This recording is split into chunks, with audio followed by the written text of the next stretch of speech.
1 Chronique, chapitre 5.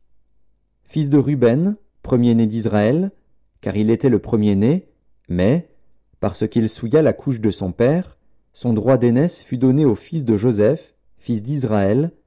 Toutefois Joseph ne dut pas être enregistré dans les généalogies comme premier-né.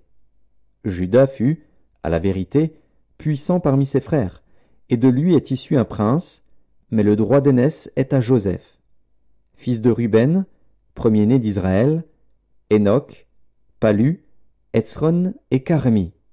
Fils de Joël, Shemaéja, son fils, Gog, son fils, Shimei, son fils, Miché, son fils, Réaja, son fils, Baal, son fils, Béhéra, son fils, que Tilgat-Pilnézer, roi d'Assyrie, emmena captif. Il était prince des Rubénites. Frères de Béhéra, d'après leur famille, tels qu'ils sont enregistrés dans les généalogies selon leur génération. Le premier, Jéiel, Zacharie, Béla, fils d'Azaz, fils de Shéma, fils de Joël. Béla habitait à Aroer, et jusqu'à Nébo et à Baal-Méon.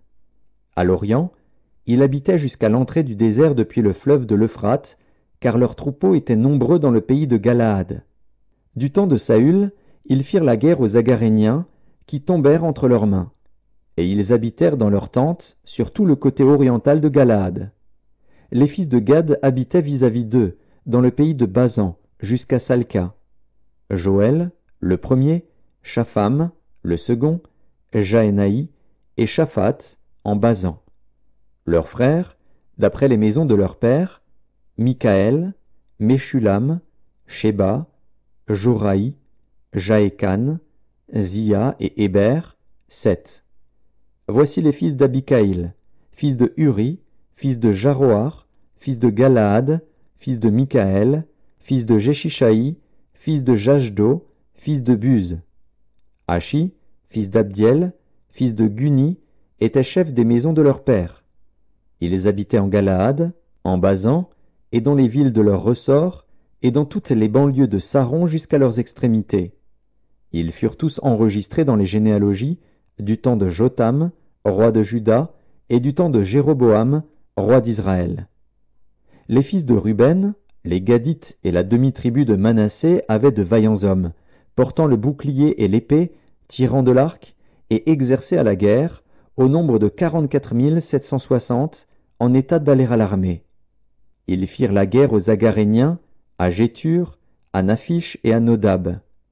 Ils reçurent du secours contre eux, et les Agaréniens et tous ceux qui étaient avec eux furent livrés entre leurs mains.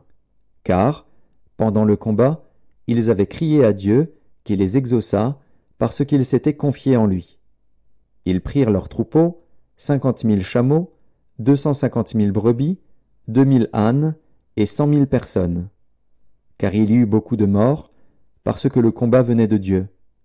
Et ils s'établirent à leur place jusqu'au temps où ils furent emmenés captifs. Les fils de la demi-tribu de Manassé habitaient dans le pays, depuis Basan jusqu'à Baal-Hermon et à Sénir, et à la montagne d'Hermon. Ils étaient nombreux.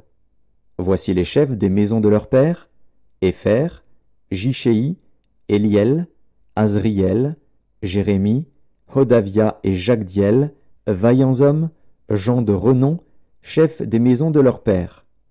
Mais ils péchèrent contre le Dieu de leur père, et ils se prostituèrent après les dieux des peuples du pays, que Dieu avait détruits devant eux. Le Dieu d'Israël excita l'esprit de Pul, roi d'Assyrie, et l'esprit de Tilgat-Pilnézer, roi d'Assyrie, et Tilgat-Pilnézer emmena captifs les Rubénites, les Gadites et la demi-tribu de Manassé, et il les conduisit à Chalar, à Kabor, à Hara et au fleuve de Gozan, où ils sont demeurés jusqu'à ce jour.